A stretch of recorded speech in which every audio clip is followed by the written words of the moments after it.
우리에게 강렬한 인상을 남기는 이 작품. 하지만 등장 초기에는 붓질조차 서투른 아마추어라는 혹평을 받았어요. 선 굵은 이목구비와 턱수염, 수려한 외모를 자랑하는 상남자의 포스. 그렇지만 누구보다도 섬세하고 로맨틱하게 빛의 변화를 쫓았던 화가. 전통주의에 당당히 맞서서 미술사의 인상주의라는 새로운 시대를 선사한 인물, 클로드 모네예요.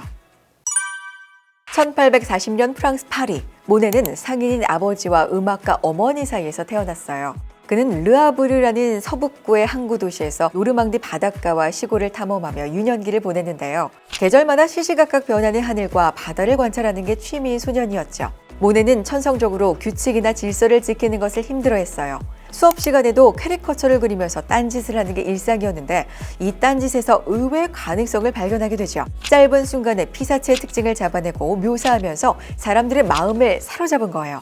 동네에 입소문이 나면서 그의 캐리커처를 구매하는 사람도 점점 많아졌는데요. 그렇게 번 돈으로 파리 여행까지 갈 정도였죠. 아버지는 자신의 대를 이어서 아들도 상인이 되기를 바랐지만 그 아들은 이미 그림에 푹 빠진 후였어요.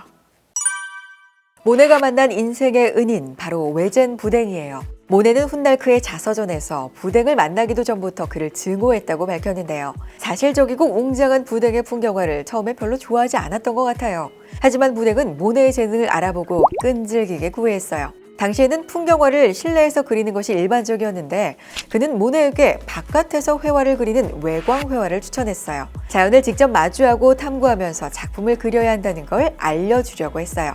모네는 부댕과 함께 해변에 이젤을 세워두고 그림을 그렸어요. 그러면서 자연스럽게 빛의 변화를 관찰하고 자연에 대한 애정을 키웠죠. 모네는 훗날 자신의 스승 부댕을 두고 이렇게 말했어요. 내가 진정 화가가 되었다고 한다면 그것은 외젠 부댕 덕분이다. 부댕은 모네를 빛의 화가로 이끈 스승이자 동료였던 거예요.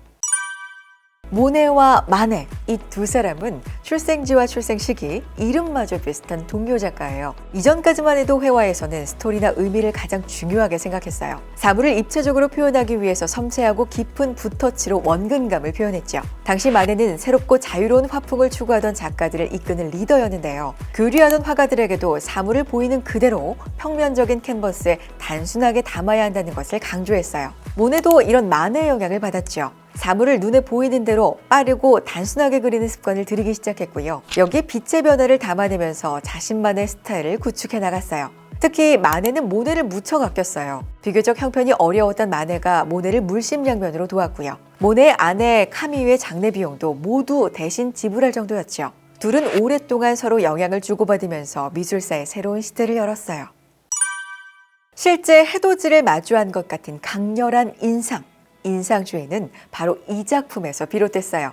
1874년 모네는 당대 화가들과 함께 독립화 전시에 참여해요. 이 전시는 기존의 미술에서 독립하여 새로운 미술을 선보인다는 의미를 갖고 있었죠. 인상 해돋이는 모네가 이때 출품한 작품이에요. 이전까지는 미술에서는 원근감을 이용한 사실적 묘사, 꼼꼼하고 세밀한 붓질이 필수였는데요. 모네의 이 작품은 어딘가 모르게 미완성처럼 보이고 덧칠한 흔적도 그대로 남아있었죠. 그래서 이 작품이 출품되었을 때 엄청난 파장이 일어났어요. 당시 비평가들은 이 작품을 발로 그린 것 같다며 혹평을 하기도 했고 벽지 문양이 밑그림만도 못한 이 그림은 막연한 인상에 불과하다고 조롱하기도 했는데요. 여기에서 바로 그 인상주의가 탄생했어요. 1879년 그의 아내 카미유가 숨을 거두는 찰나를 거친 붓질로 담아낸 이 작품. 이 작품은 모네가 평생 소장하고 있었기 때문에 그가 죽은 후에 세상에 알려졌어요. 카미유는 모네 뮤즈이자 아내였는데요. 화가와 모델로 만난 두 사람은 금방 사랑에 빠졌어요. 하지만 녹록지 않은 현실, 두 사람은 함께 사는 내내 지독한 가난에 시달렸죠. 둘째를 낳은 후 급격히 몸이 쇠약해진 카미유는 32살의 젊은 나이에 세상을 떠나고 말아요. 생명의 빛이 꺼져가는 아내의 곁을 지키며 모네는 비통함에 빠지지만 그 순간에도 붓을 들어 카미유의 마지막을 작품에 담죠. 모네는 40년 후 이 순간을 이렇게 회상했어요.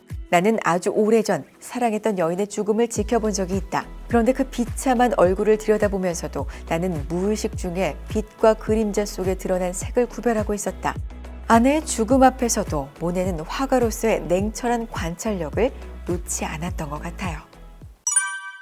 모네는 1890년 지베르니에 집을 마련하고 정원을 꾸미기 시작해요. 같은 풍경을 매일 바라보며 관찰하던 모네, 시간과 흐름에 따라서 빛과 색채가 변화하는 모습을 연작으로 담기로 결심하죠. 그동안의 풍경화가 한 장면만 담아냈다면 이제부터는 시간의 흐름에 따른 풍경의 변화를 연속적으로 그려보기로 한 거죠. 이 작품은 그가 그린 마지막 연작이에요. 모네는 생전 250여 개가 넘는 수련을 그릴 정도로 집요하게 탐구했는데요. 그는 새로운 기법과 화법으로 물과 빛이 만들어낸 효과, 꽃잎의 음영을 표현해냈어요. 그러나 이 시기 모네는 지독한 백내장에 시달렸어요. 하루 종일 변화하는 빛에 집중하며 응시했기 때문인데요. 그래서 말년에 그린 작품일수록 다소 추상적인 느낌을 주죠. 모네도 이때는 기억에 새겨진 인상에 의존하여 그림을 그렸다고 고백했어요.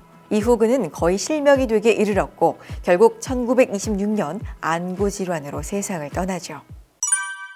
빛의 변화와 반사, 그로 인해 달라지는 명암과 색채의 아름다움, 모네는 생의 마지막 순간까지도 빛을 쫓던 화가예요. 같은 방향성을 추구하던 인상주의 화가들이 화풍을 바꿀 때도 모네는 끝까지 자신의 화풍을 지켰어요. 모네의 이러한 치밀한 고집과 집념은 객관적인 사실 표현을 넘어 주관적인 인상을 표현하는 시대를 선사했죠. 관객들도 저마다의 인상으로 작품을 해석할 수 있게 된 거죠. 우리에게 새로운 시대를 선사한 인상주의의 아버지, 빛의 화가라 불리는 남자. 오늘은 모네의 삶이 묻어나는 작품을 각자의 인상으로 해석해보는 건 어떨까요?